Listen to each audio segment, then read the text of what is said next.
Hello and welcome to the At Matters podcast presented by the Outer Loop Theater Experience, where we create art that matters. I am Rachel Yoder. I am the artistic director of the Outer Loop. And here on the At Matters podcast, we create a space to explore the question, what are we here to do? Who are you? I am Michael Herman. I'm the founder of the Outer Loop Theater Experience.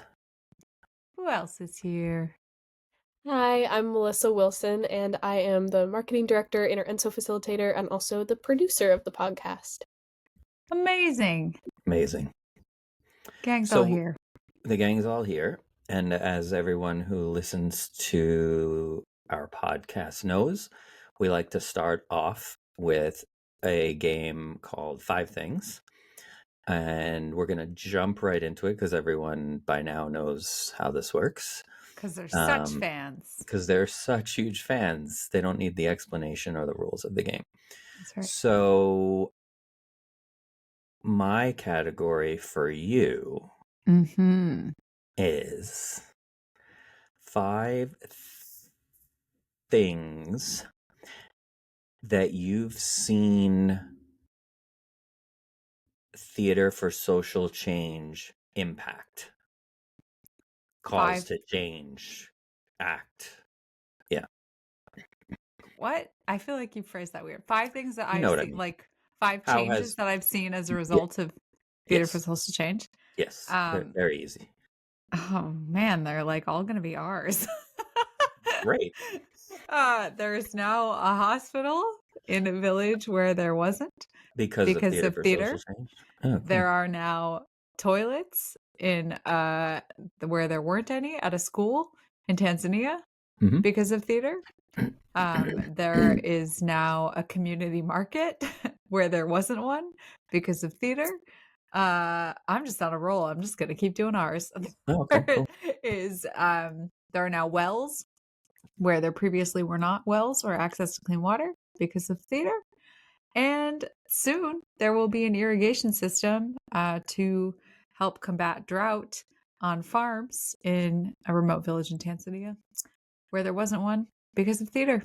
Nice. That was not intended to be a plug for all of our projects. I thought you might throw in some that weren't ours, but that's cool. That worked out well.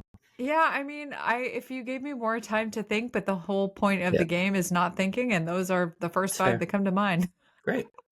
It served as a plug for the Humanity Project. I know, unintentional, shameless plug, but it's true. Yeah. I've got one for you. You ready? Great. All right. 5 injustices in the world that you feel do not get enough attention. Oh, come on, man. And you have to do it fast, and they can only be 5. Can you restate that? Yeah, 5 injustices in the world that you feel do not get enough attention. Whoa.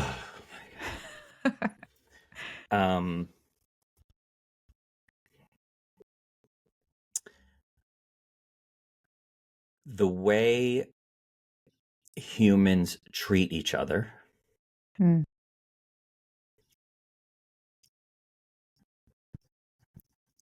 The lies of war. The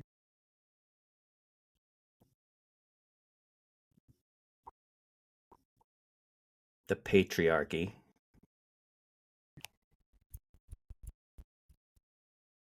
Racism.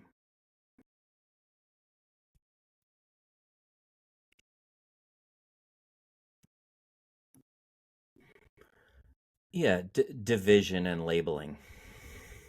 Nice. I got 122 more if you want, but that's for the 127 things game. Yes. Okay. Of which we will play on a later episode. Okay, great. We'll just give you your own episode to list all. Oh yeah, that'll be the whole episode. Me just listing all of the injustices in the world. Yeah, it's a long episode. I got lots of them. Yeah. Yeah.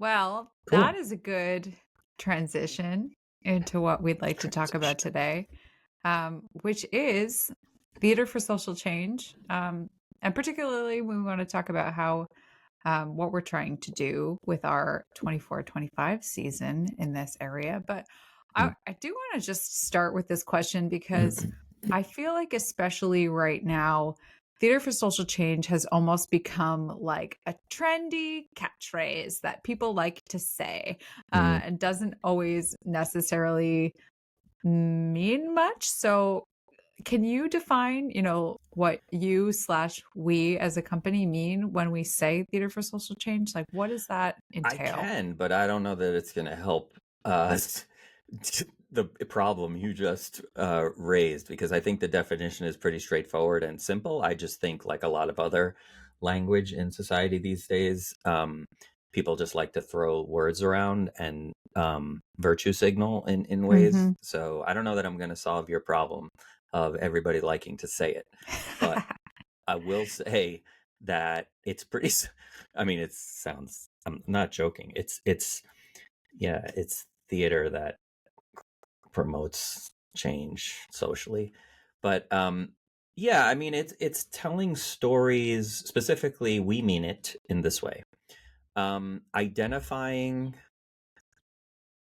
and telling stories that raise awareness to either injustices, inequities, imbalances, um, tragedies, um, issues that are causing trouble, division in society, and then telling those stories. And yeah, And then doing something about it. I yeah, think that's that's our important piece. Yeah, the why don't key you talk piece. more about that? Yeah, I think that part often gets missed. And that's not to say that there always has to be a tangible action component. And this is where things get murky, and this is where I think the label gets sometimes misused. But for us as a company, it's been really important to add an action component, a tangible, in the world action component to most of our work. Specifically with the Humanity Project, it's really easy to draw a line between, actual buildings that have come out of the plays. But just, we talk a lot about how much empathy theater can generate, and it's almost wasted if you don't galvanize it in some way or translate that into something happening out in the world. So we always like to add an action component onto anything that we do. Yeah, I think that's often the piece, just echoing what you were saying, that in terms of the issue you raised initially about people saying it and throwing it around, is that feels to me like what's often missing about the piece. And I also come from, as you very well know, a more pessimistic side of the perspective spectrum. And to me, without the action piece, I'm not saying this is true always, but I often feel like without that piece, those who are using that label to define the work they're doing are exploiting those stories of need and help and the challenges facing certain communities. Because why else are you telling the story and selling tickets to it if you're not proposing that we do something about it? And I'm not saying that's everyone. Yeah. I'm just suggesting that in my experience, there's been a little bit of that. And I would hope that that's not why people are using that label for their work. Yeah, and it's sticky, icky, tricky because I do understand the value in the awareness piece, Sure. and the I'm Absolutely. oh wow, I've been exposed to a story that I didn't Yeah. previously have any knowledge of. Hmm. Um, but I guess I just would hope that it doesn't end there. And I think if you can facilitate it for your audiences, not ending there, not ending at the awareness and moved into the world in some way, Hmm. you got to do that for people sometimes. I think, okay, you feel this big thing, you're so angry about this thing. Here, do this. Here's one Hmm. thing you can do. And maybe they do that one thing, and maybe they do another thing, and maybe they do another thing. But for me, that feels like it has to be part of it. Yeah. But it's hard, I think, as a, and maybe we can talk through, kind of move through our season and talk through how we're addressing this Mm. as a company, this conversation, because, the first production in our season, 13 Suits, it's not part of the Humanity Project. So it's not like, oh, okay, well, there's going to be a hospital that comes out of this. So can you talk about, the process of that show and what we mean by theater for social change as it relates to that production? Yeah, so I think what we're talking about here is our next season, which is 2024-2025, right? So Yes. our next season has right now at least 2 shows in it. And the first show coming up in the fall of 2024 is 13 Suits at Raven Theater in Chicago. And if you listen to our last episode, we talked a little bit about it and how we've been developing it for about 4 or 5 years now. Yeah, how does 13 Suits fit into that theater for social change space, and what are we attempting to do with it, and how do we hope people will act um, after seeing it? Yeah, so a version of the synopsis is it's an immersive docudrama, and which means it's based on actual events and real people in a similar way to the Laramie Project, for those who know that piece.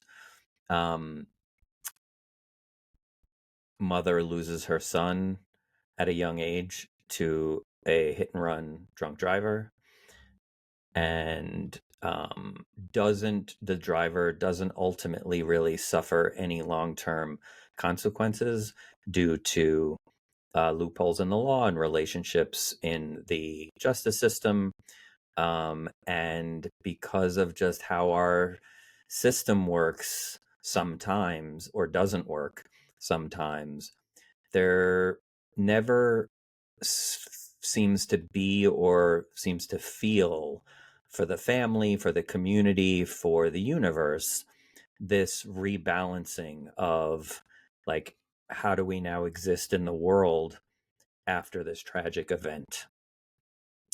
And what this play attempts to do is not necessarily provide any answers to that, but to explore the story from all sides, not just one side, and give space for everyone involved in that situation or in similar situations to see a tragic event from all perspectives, take that in, and then hopefully come away feeling like,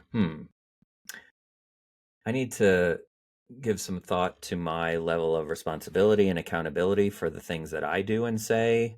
Also, is there something I can do to help enact legislation or change to these loopholes in the system that allows someone who kills another person in a hit and run drunk driving accident to get away without any consequences, really, of any kind? Um, and also, how might I be able to be there for my community, my family, um, through a grieving process or a healing process after suffering some loss? And that, we've as you know, we've done some readings and workshop productions, and then a full production in New York last year. And, thankfully for us, we've had a lot of folks come up to us, which is why this piece continues to live on, because it does seem to be accomplishing those things. We've had a lot of folks come up to us from the audience and say that it is doing those things, and they are asking those questions, and they are pursuing ways in which, at all levels that I just mentioned, they might be able to help impact some change. Mm-hmm. Yeah, and we also, with the production in New York specifically, put a call to action out for Mm-hmm. everybody around a specific bill that would address some loopholes as it comes to hit Mm-hmm. and run. Yeah. and accountability there. So there was a specific call to action tied to that We as also, well. I think, yeah, we also partnered with, for that production, we partnered with a local um, nonprofit organization that collects professional clothing for women who can't afford like professional clothing, right, to go on job interviews or to wear to a new job. And so we kind of thematically tied in the 13 suits element and that the idea of suits and what those represent to a local organization. And we asked people who were coming to the show to bring any professional clothing they could donate to this organization. And we had a bin there, and we got so much stuff like suits and shoes and all kinds of cool stuff that we then brought over and donated to that organization, who of course were super grateful for that. So there's always that piece that we try to tie in too in terms of community, wherever the show is being produced. Yeah. So that's the 13 Suits production coming up this fall in Chicago. For more information on the show and dates and times and tickets, check out our website. And also, while you're there, after you check out our website, head over to Raven Theater's website too, because they're just super awesome and our partners in a lot of productions and work that we're doing over the next year or so. So definitely check out what's going on at Raven Theater as well in Chicago. And then we have our spring show coming up in New York, which is what we typically like to do. Our season for us is a fall show in Chicago and a spring show in New York City. And then, yeah, do you want to talk about that show and that project and experience and how that fits into the Theater for Social Change? Yeah. So we talked about what the Interenso is in another episode, but just as a quick refresher, it's an all-female, it's a group of all women who get together throughout the course of a year to develop a new script that specifically centers around the experience of being a woman. And so that process, we've been meeting, we'll meet for an entire year, and then we'll put up a show that is the result of that process in next spring. And that has, just the process of that show creation has been such a healing experience, in that it's just this all female space where we all talk about our varied experiences of being a woman, how that shows up for each of us, finding a lot of through lines. It's been very healing to have an artistic outlet and a space solely designated just to explore that topic. And as we're working on the piece, it's very much been an exploration of femininity and how to fight back against the patriarchal systems that have oppressed us for so long, and how to tell that story. So because it's a brand new play, it's coming just from discussions, organically kind of evolving. That's still part of the conversation, is what is the story that we're trying to tell? How do we raise awareness of the issues that we're exploring here, what the struggles that inherently come with being female in a world designed for men, and what do we want people to leave the theater and do about it? So that's been part of every conversation that we have, and is still evolving as we continue to create that process. But that's the angle on that one, is just often the female perspective is left out of the story. So that's the goal or there. Misrepresented. Exactly. Is to push back against men. That. Yeah. Correct. Cool. So that's going to be, that show, Yet Untitled, will be produced in April of That's correct. 2025. April, May of 2025 in New York City. Yes. At 3 a.m. theater, for those of you who are familiar with that awesome space and studio and group of collaborators. Very exciting. So yeah, more info coming on that as well, right? With tickets and information, specific dates and times soon. But really exciting for our New York crew. And some change. Yeah, for sure. two other, there's, those are our kind of shows, like our, what you might call our, full on show proper pieces. Mm-hmm. And then we have a lot of other work and programs and initiatives that go on throughout our season. Two of which I think we can talk about here. Yeah, what are we doing this summer? Some of us are leaving in 48 hours, less than that, to go to Tanzania and are not packed yet. Wow. So, yeah, so I'm leaving in a few hours from the recording of this, not from the Yeah, by the time listening it of this. plays, you'll already be there. I'll be there.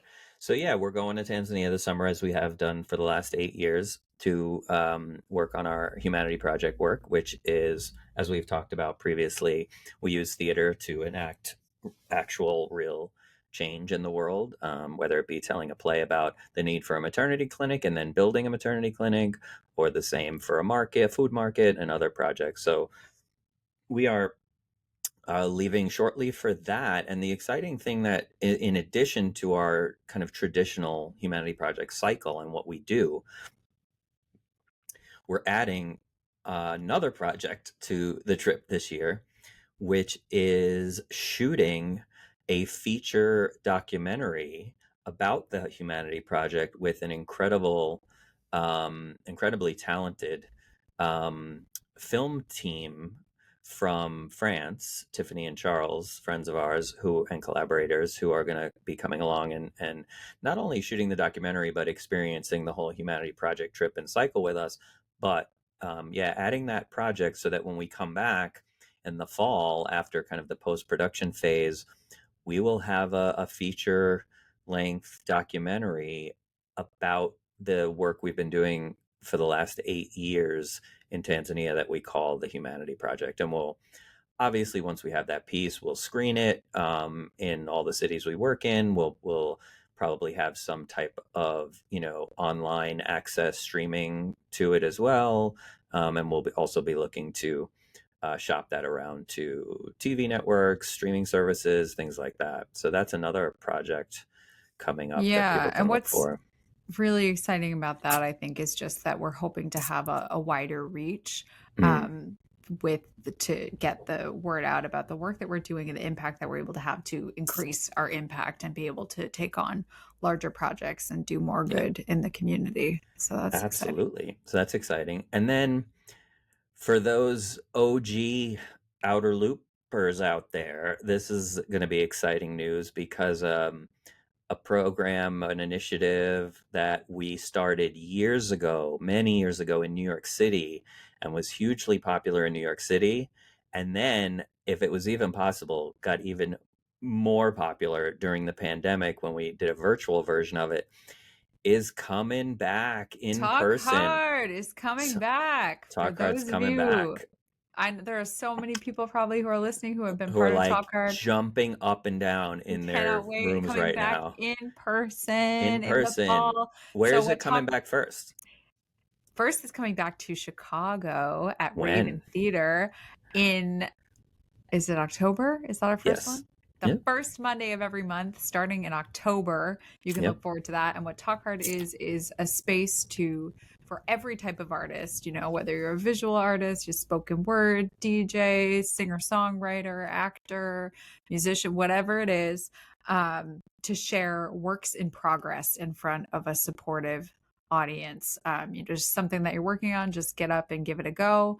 It's a really beautiful way to build community with other artists, get a peek at what other people are making, to just share in the experience of art creation together. So if I'm an Yeah. actor and I have a monologue I'm working on for an upcoming audition, I can come and do it and get some feedback and You see can how come it and do it and feels. get feedback. Because if you've just been doing it to your wall for a month, I'm talking mostly about myself.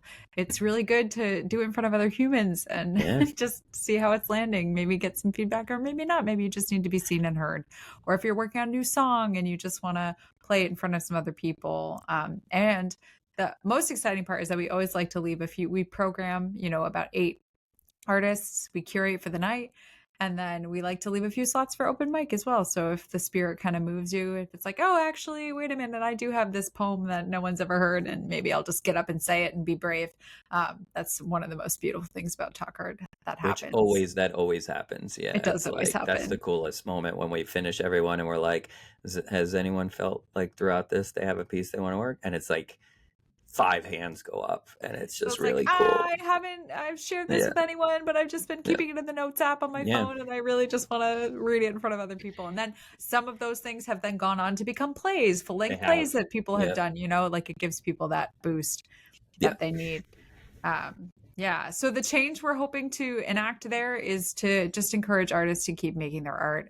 It can feel really hard. It can feel really isolating. It can feel really difficult to, if you're like creating in a vacuum, to find that juice to keep on going and keep making your art and realizing that it does matter. And just build community and really keep creating space for artists to take it from like we say a lot, the page to the stage, like from your, like Rachel was saying, from doing it to the wall to doing it to people and humans in the space. Yeah. So that's really cool. And that's starting in, as Rachel said, in October in Chicago. And then what'll be happening shortly thereafter, probably within a few months, probably at the start of 2025, is Talk Hard will return to New York City again after an 8-year sabbatical.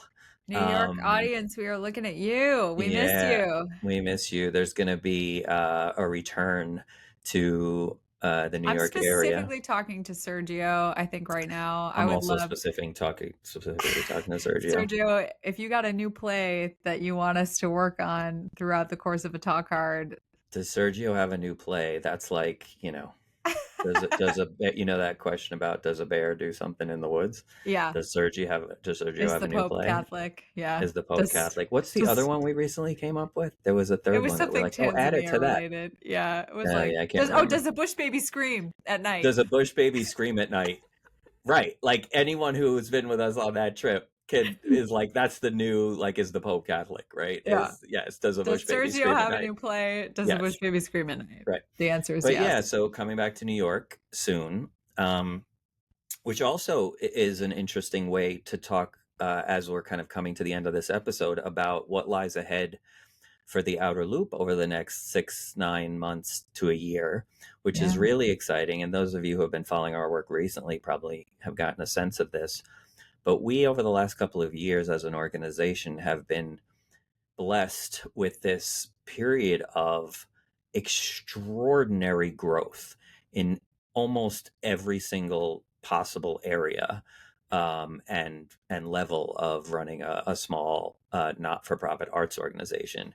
And what that's going to mean, and is already starting to mean over the course of the next year, 2 years, 3 years, 4 years, is not only are we growing and expanding by more than doubling our staff and our core company member group, but adding all kinds of new and exciting programs, initiatives, shows, projects, locations, expanding locations in terms of countries around the world where the Humanity Project exists, expanding domestic projects and Theater for Social Change and community outreach and engagement initiatives in New York, in Chicago, in other cities as well. And yeah, the next few years, if you already like what we're doing, I mean, you're in for a treat because we're adding so many new and exciting, talented people to the organization as well as projects. So yeah, there's a lot coming up. And all under the umbrella of putting good back in the world and using our art to create real change. At a time where I think we can all agree the world, our country, our communities need it more than ever to really at times feel that sense of community, of healing, of connection. We're going to do our part and take our responsibility as artists working in the Theater for Social Change arena seriously, as we always do, and really provide as many opportunities for artists and audiences alike to engage with our work. So come join us. Yeah. come on to our journey. Tanzania, come to Talk Hard, come to Come to our Chicago, come to shows, New come to York. New York, come to 3 Yeah, a.m. go to theater. Go see Whether a it's ours, play. yeah, whether it's ours or not, just go see plays at Raven Theater for sure, For which sure. actually we're doing tonight. We are. Oh, yeah, Um, we are. we actually are doing that. I just realized. So yeah, Yeah, go we see can't shut it. It'll shows. be closed by the time this. It'll be closed by the time you're listening to this, but go see the next show at Raven Theater. See all the Outer Loop theater you can see, and just see theater in your community wherever you are, because as I always say, there is no bad theater. Thank you for listening. Yeah, absolutely. Thank you so much. Catch our next episode. Every Thursday, we release new episodes. Wherever you get your podcast, also remember to follow us on social media. And we would also like you to think about, how does your lifestyle or line of work, maybe you're not in theater, but you do something else, how does what you do promote social change? And if you're thinking about that and the answer is it doesn't, what can you do to start to solve that problem? So that's Yeah. what we'd like you to think about. You can email us some answers to that question at podcast@outerlooptheater.org. We would love to hear from you. Thanks, everyone. We'll see you next time on the At Matters podcast from the Outer Loop. Thank you for listening. Bye. See you next time.